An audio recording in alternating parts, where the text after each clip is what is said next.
Atenção porque vai começar a aula de língua portuguesa.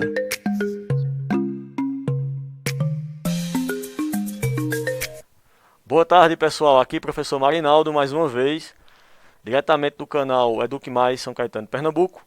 Língua portuguesa nono ano, aula 6. Graças a Deus, né, gente? Mais uma aula, pedindo a Deus sempre proteção, que nos ajude, nos proteja nossas famílias. Gente, antes da aula 6, lógico, há aquela correção da atividade da aula anterior, né? Então aqui vocês já devem ter lido, tá? Não vou reler, tá bom? Eu já vou direto aqui, mas olhando, né, a própria estrutura, o próprio título lá, você, acredito eu, que acertou de imediato, né? Abaixo-assinado contra o uso de dinheiro público na Copa do Mundo.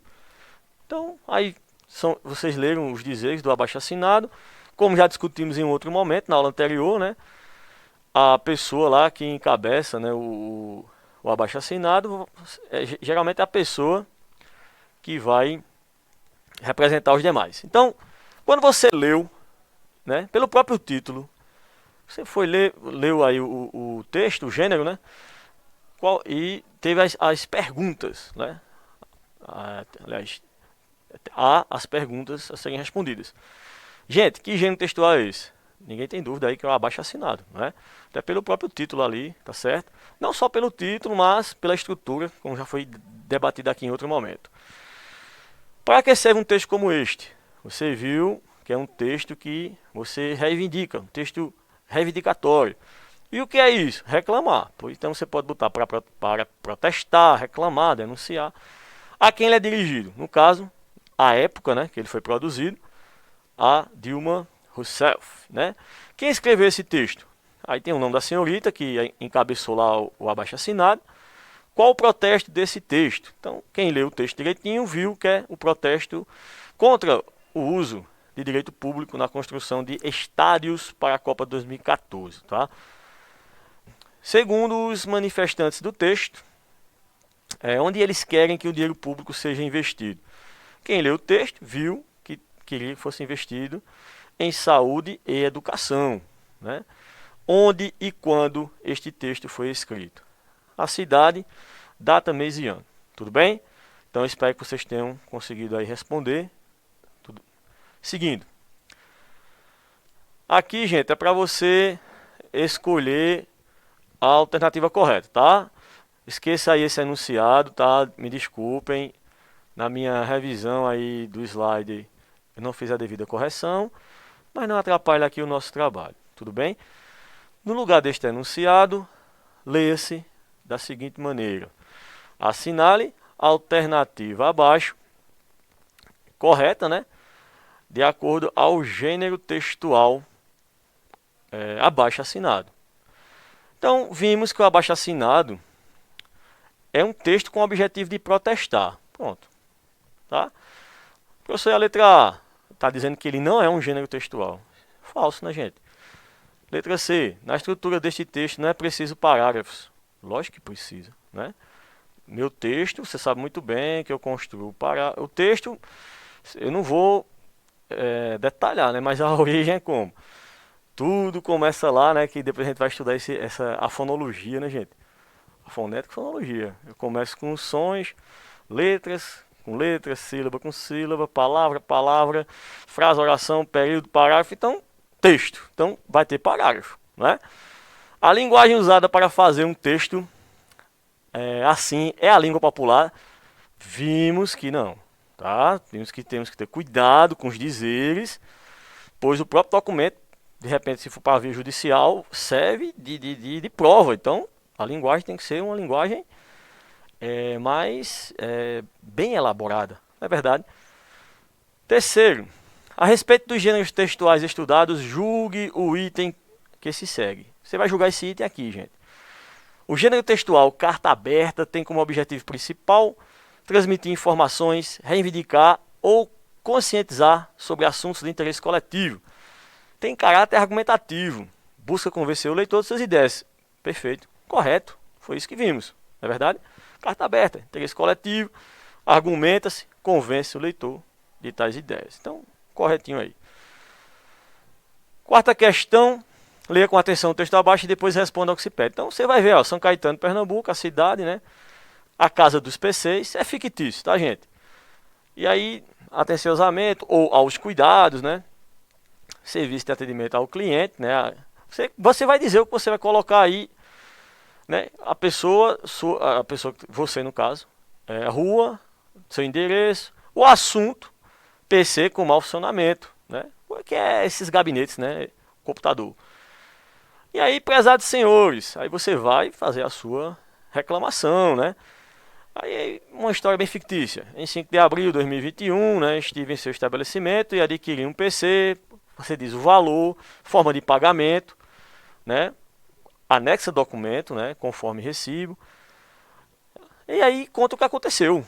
Esse equipamento apresentou defeito, diz que defeito é esse, lógico, né? E aí continua, né, argumentando para fazer a sua reclamação, né? E aí eu já estou respondendo, né? Diante do exposto, solicita a troca imediata do produto em conformidade com o artigo importante, ó. Colocar o artigo, você pode fazer uso lógico, do Código de Defesa do Consumidor. E aí você diz lá, dessa forma fica Vossa Senhoria notificado que a falta de atendimento à presente situação. E pede um prazo aí, né, gente? Dá um prazo para o pessoal resolver. Caso isso não chegue a ser resolvido, você vai fazer a reclamação junto à entidade de defesa do consumidor. Pronto, então, carta de reclamação, né? Tem nem o que discutir aí, tá certo? Carta aberta, manifesto, abaixo assinado, carta de reclamação, tá certo? Bom, nosso assunto, né? Da aula 6, quarta capa, claro, função sociocomunicativa dos gêneros, né? Então já conversamos sobre isso. Sociocomunicativa porque, logicamente, faz parte da sociedade e todos esses gêneros vão atender a uma comunicação, né? Então, quarta capa, sinopse, resenha crítica, etc. Entre outras coisas, né? Etc. quer dizer isso. Quarta capa ou contracapa? Eu vou ler, e aí quando eu terminar de ler, eu vou mostrar, tá? Gente, é a parte de trás do livro. Nela consta a sua sinopse e podemos conhecer sobre do que se trata a obra. Observação: a área interna da capa é denominada segunda capa e a área interna da contracapa é chamada de terceira capa. Eu só entendi nada. Que negócio é isso? Vamos ver aqui. Imagina o livro aí. Pá. Se tiver um livro aí você pega, tá? Você abre o livro. Há livros que não têm orelhas, tá, gente? Que você pode abrir e pensar, meu livro está sem orelha. Tudo bem. Tem livro que não vai ter. Então, ó, capa, autor, título, lombada. Título, autor e às vezes não, vem um símbolozinho da editora também. Quarta capa, gente, é essa aí, ó. Tá certo? Parte de trás do livro, tá? E logicamente, a orelha da quarta capa é chamada de segunda orelha, por uma questão lógica. A primeira orelha vai ser a capa, né? A primeira orelha, não é que vai ser a capa. A primeira orelha está junto à capa. Parte interna, né? Você tem as páginas do livro, tá certo? Então, a quarta capa, gente, é aquela parte de trás do livro que vem... Vê, é engraçado que... Não é nem engraçado, vê que coisa. Quarta capa, parte de trás do livro, gênero textual e também tem a sinopse, que é o resumo, como foi colocado aqui, ó. Nela consta a sua sinopse. Podemos conhecer sobre o que se trata a obra, né? Então aqui, ó. Olhando agora, pegando o livro de outra posição, né? Orelha da capa, ou primeira orelha, tá? A segunda capa, gente, aquela parte interna. Ah, professor, às vezes não tem nada ali dentro. Sim, a segunda capa, né? Que aí você tem também as contracapas, né? Que é o verso das capas. Você, voltando aqui, entenda, tá? Aqui a do título, né? A parte da frente, a parte de trás. Então, você vai ter segunda capa, que é a parte de dentro aí, logicamente, da capa, tá? E quando eu mudo aqui, inverte, né? E a terceira capa é a parte de dentro, lógico, onde fica a quarta capa. Eu espero que você esteja entendendo aí. A orelha da quarta capa é a segunda orelha. Então, você pega o livro aí da sua casa, tente fazer esse acompanhamento. E, repito, há livros que não virão com as orelhas, tá? Ô professor, mas e aí o que essa quarta capa faz? Olha ela aqui, gente. Tá bem? Você tem a orelha da capa, né? Primeira orelha. A capa aqui, essa parte mais da ilustração. A parte de trás é a quarta capa com a segunda orelha. Veja que na lombada eu tenho ali o símbolo da editora, o autor e o título do livro. Finalmente, professor, essa quarta capa está lá o resumo sobre o livro. Tá? Qual a importância? Olha, você pega, dá uma olhadinha. Lógico, quem escreve essa quarta capa, lógico, vai escrever de uma maneira que convença a você, leitor, a adquirir o livro. Não é verdade? Então é isso, gente. E a sinopse? Bom, eu tenho a sinopse aí, um resumo, né? Sobre o que? Você já viu que eu tenho a sinopse do livro, né? Posso fazer a sinopse de um filme, espetáculo musical, teatral. Bom, qual a intenção? Né? A intenção, logicamente, você antecipa, você vai ter as informações de maneira antecipada, você enquanto leitor, sobre as principais informações da obra. E para que isso? Para ver se você quer ou não, né? Assistir ao filme, adquirir aquele livro ou aquela obra, né? Desculpa, ao espetáculo, que obra? Ao espetáculo musical ou ao teatro.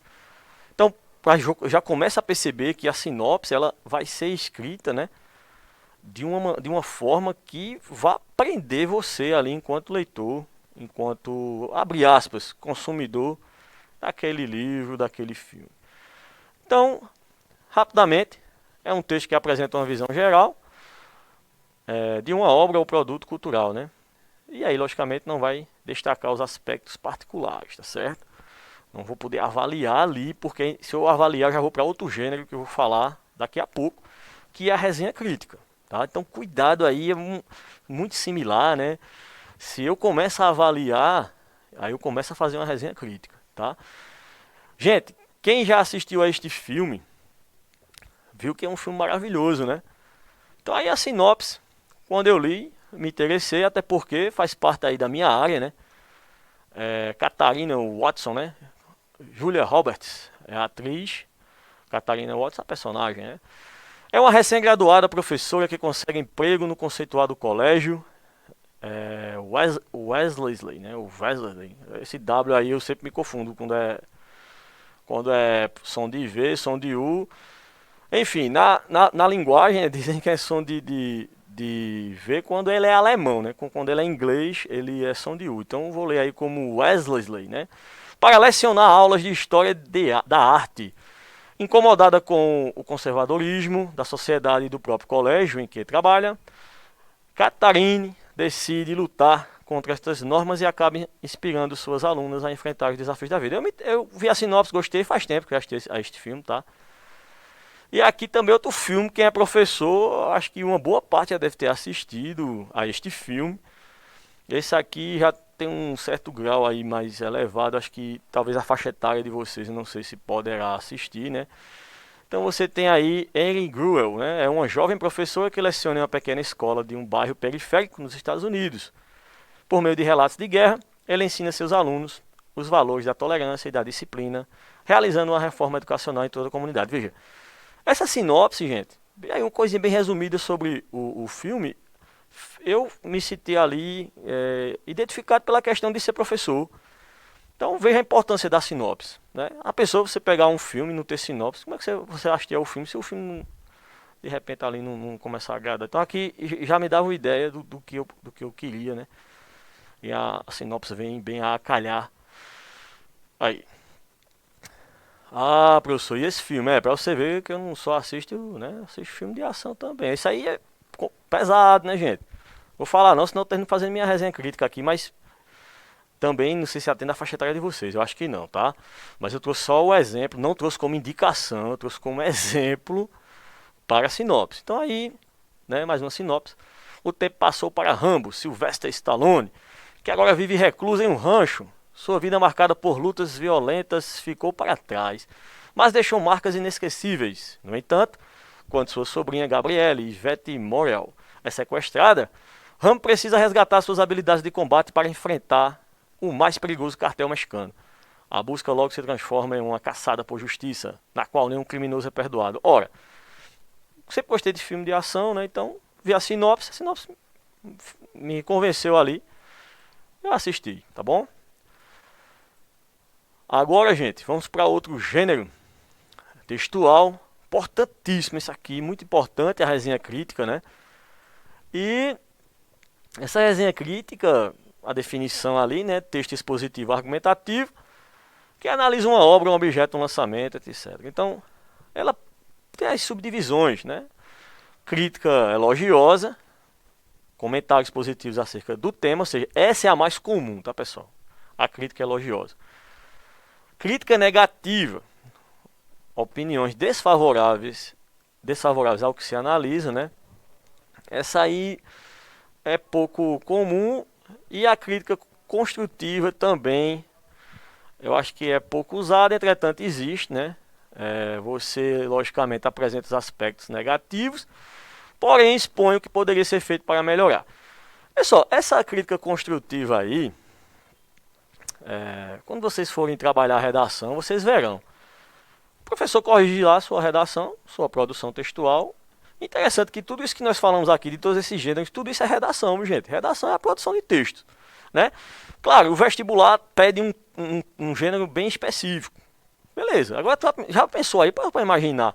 Vestibular peça assim: construa uma resenha crítica, lhe dá um resumo ali de um filme, uma sinopse de um filme, e pede pra você fazer uma resenha crítica. E aí? Claro, isso aqui eu estou hipotetizando, porque na redação, na produção textual do vestibular, o Enem, né? É aquela da argumentação, né? Dissertação. Aí é outra história, né? Mas o que eu quero dizer com isso? Que essa resenha desculpa, que resenha? A resenha, que é a crítica construtiva, o professor de redação faz isso contigo, né? Eu passei por isso enquanto estudante, né? Eu produzo lá meu texto e o professor vai pontuando ali os aspectos negativos. Mas por que construtiva essa resenha crítica? Porque ele também vai expor o que poderia ter sido feito ali para melhorar, né? Então, rapidamente aqui, né? Uma resenha onde a pessoa já vai ali tecendo, né, seus comentários, né, de maneira elogiosa aí, né? Quando você lê, você vai perceber, ó, dizer que extraordinário é extraordinário não seria exagero da minha parte. É um filme atual, pertinente e com uma incrível lição de vida. Auge, Jacob Tremblay, Tremblay, né, o nome desse cara, que deve estar grande, aí é garotinho. É um garotinho que nasceu com um problema, passou por 27 cirurgias e infelizmente tem o rosto deformado. Passou a vida toda sendo ensinado pela mãe, mas ela agora acha que está na hora do filho ir para a escola. O pai acha que é melhor não, mas Nate, que é a atriz Owen Wilson, né? Aliás, atriz não, é o ator Owen Wilson. É o tipo do marido que apoia a esposa em todas as decisões. Um homem sem dúvida fantástico e que nos tira boas risadas ao longo do filme. Mesmo porque extraordinário é assim, é lindo e também divertido. Professor, peraí, professor, isso aí é sinopse. Rapaz, ficou parecidíssimo, né? Diferença sutil aí, tá? Tanto no começo, que eu não aconselho, né? Você... Não sou eu, aliás, não sou eu que não dou o conselho, né? É que não é possível usar ali os pronomes, a sua argumentação, a sua estrutura em primeira pessoa. Seja ela singular, seja ela plural. Porque a resenha crítica, ela faz os comentários, tece comentários, mas sem deixar muito ali a sua opinião. Embora aqui, né, nesse fragmento, pareceu aí uma sinopse, mas veja que lá no final, a pessoa tece lá um comentário, né, dizendo que o filme é assim, é lindo, né, e também divertido. Então nós vamos aqui para a crítica elogiosa. Professor, mas só esse comentáriozinho, veja, falei aqui um pedacinho, né, porque realmente a resenha crítica, você faz ela maior, né, ela pode ter um corpo aí tranquilamente, introdução, desenvolvimento, né, conclusão, e claro, poderia ter 30 linhas, tá? Tranquilo.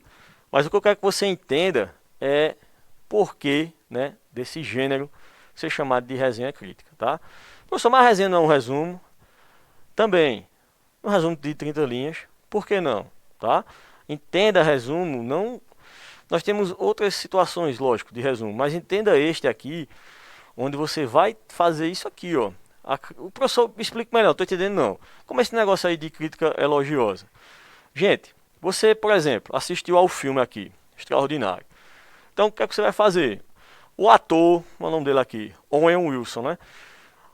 O ator Owen Wilson, brilhante atuação, né? Encaixou perfeitamente a história com a interpretação. Você está fazendo aí toda uma crítica elogiosa. Claro que antes disso, né, na exposição, você vai localizar o leitor, o ano da publicação, aliás, o ano da gravação, público. Então você dá toda uma orientação ao leitor, né, na sua resenha crítica, e aí depois você vai construindo se será elogiosa, negativa, né, ou a crítica construtiva, tá certo?